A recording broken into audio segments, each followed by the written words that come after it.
Hey everyone, welcome to Daily Revelations. I've been gone for a couple days, but been doing a lot of study. So I'm excited with what I have to bring today on worship as we're continuing this series. But the word that I did the word study on, and I'm going to talk about today, there were 141 references just in the New Testament alone. So it took a while to get through them and to kind of compile for you an understanding, and for me, what does this word doxa in Greek really mean when it refers to worship? And there's so many references. A lot of them repeat themselves. Some are even the same stories in different gospel stories. So I took all of them. I went through actually every single one of them and wrote them out as to what they were pointing to. And then I went back through my notes and picked out the ones that really highlight what God's word says about this form of worship. And if you've ever heard the word doxology in Christian speak, that is where this word comes from. And it means to give glory or to praise. But yet when it's used in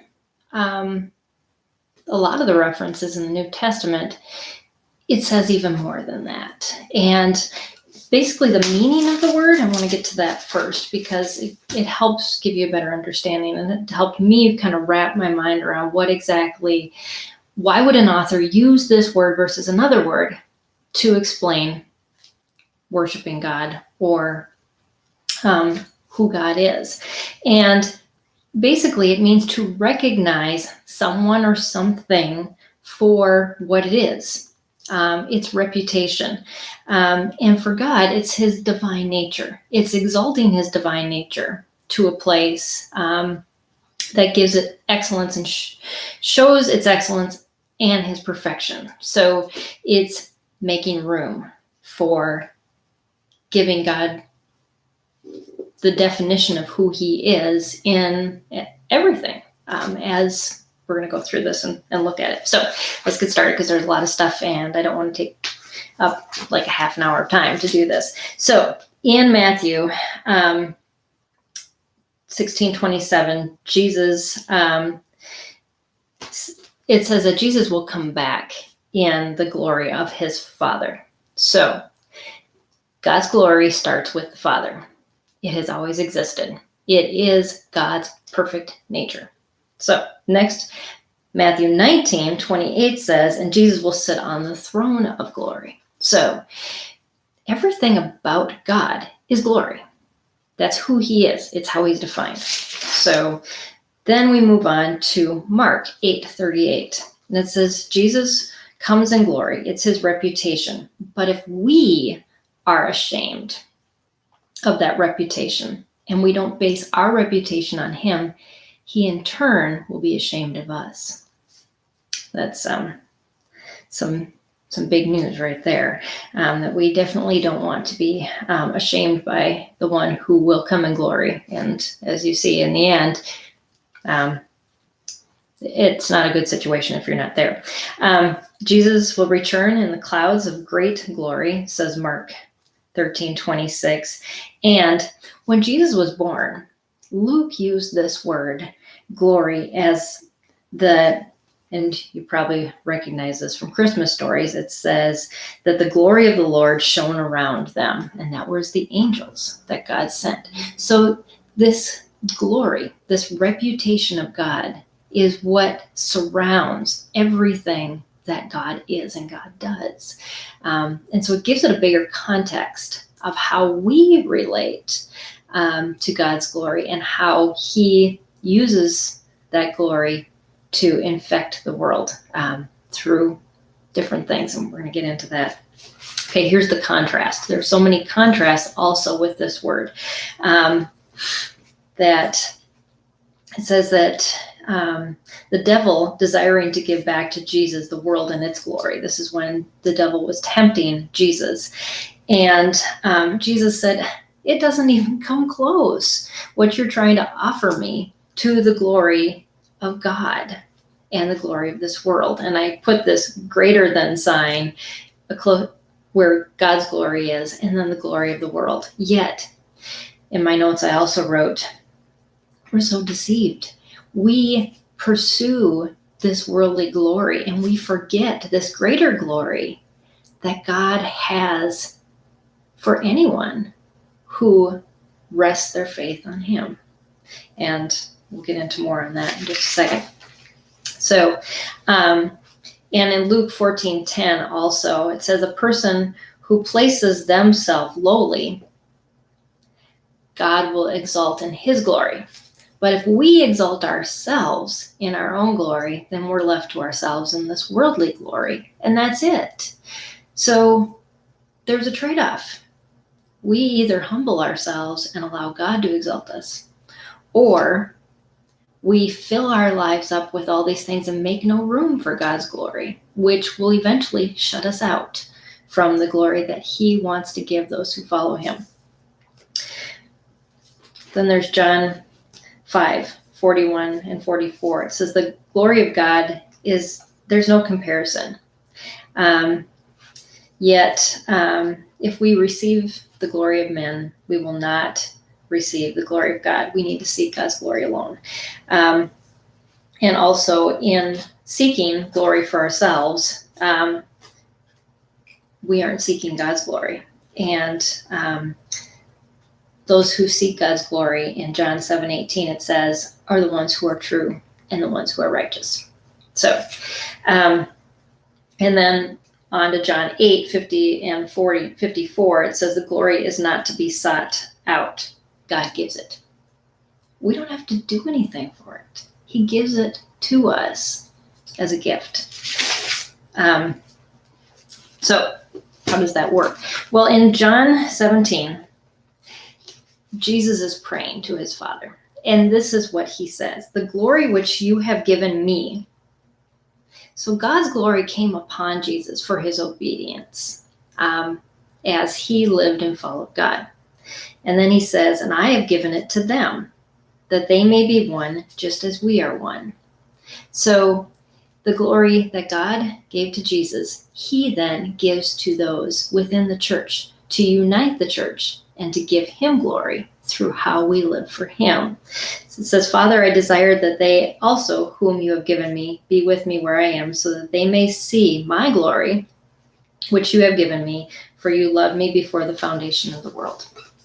And so it's that glory of God that is passing through Jesus as a gift to all who believe in him.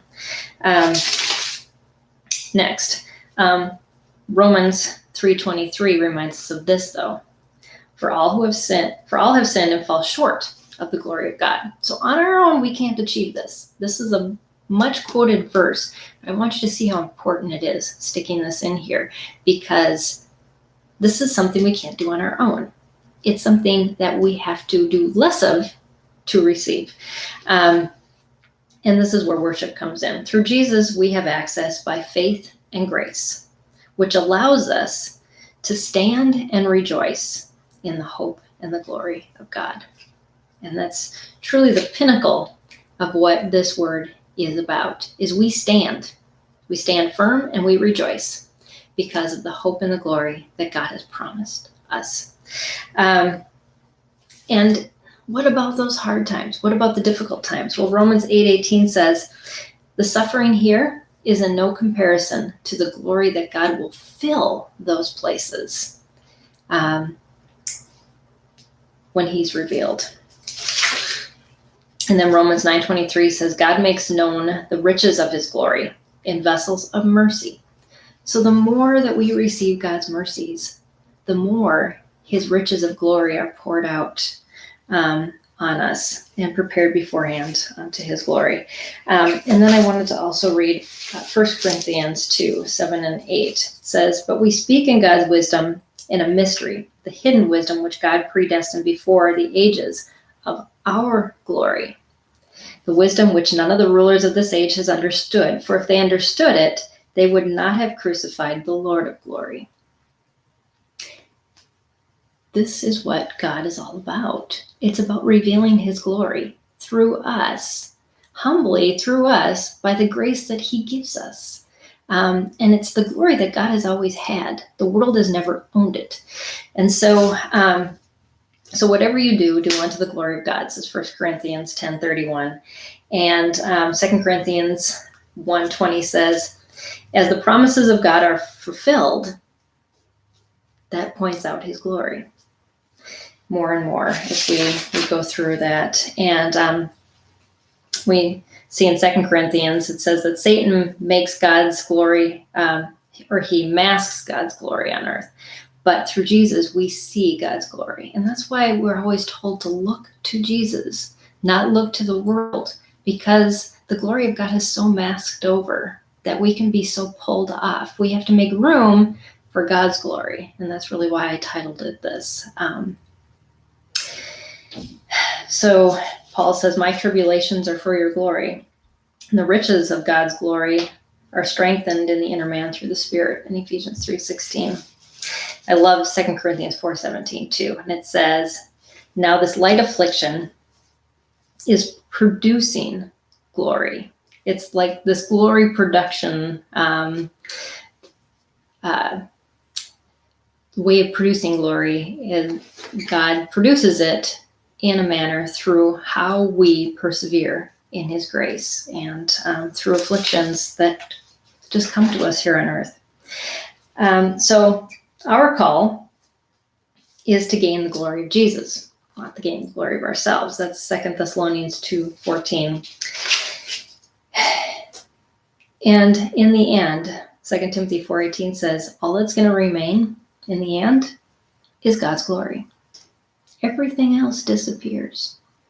And so when we make room for God's glory, we're making room for what stays. And that truly is worship that is beneficial for the long run.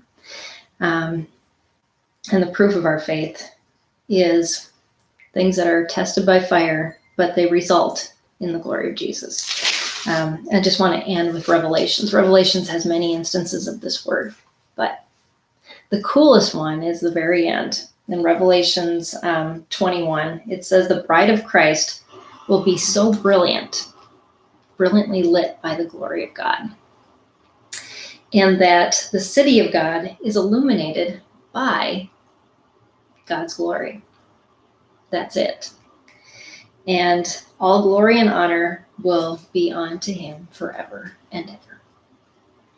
So let's bank on that glory that God has had since the beginning, and it's all that will last until the end. But today, we need to decide, whose glory am I living for? For my own, for one that's going to pass away, or for his glory that wants to come in and fill my life with more abundant produce than I could ever do on my own. And it's only by receiving his grace and allowing room for that in my life that it's going to happen. So, sorry for my long-windedness, but for 141 instances, that was a pretty quick summary. So, but just make room. That's really what it's all about. His glory exists. Satan masks it on this earth. We have to make room despite what we see, and know and trust in faith that when the end comes, we will be part of that bride of Christ that will be so brilliantly lit that we won't have cared about what it took to be obedient and faithful to shine God's glory in this world. And I missed one that I really wanted to cover. And it said that when Satan masks God's glory, then other people who don't know God don't see him. But 2 Corinthians 4:5, it says, as the grace is spread to more people, God's glory abounds more on this earth. We have a weapon to fight the enemy, and that is God's glory in us. And so we need to push forward in producing God's glory by making room for it in our lives and allowing him to shine through us as he works and shows his light to a world that is seeking so badly for hope, and the hope that God alone can give. So thanks everybody for joining me today on Daily Revelations. I will be digging into another word. Don't know if I'll be back tomorrow. Depends on how long my study is. But thanks for sticking it out with me and learning alongside me. Worship is many forms, but they all lead to praising God and pointing to Him in this lost and forsaken world. So thanks everybody. Have a great day.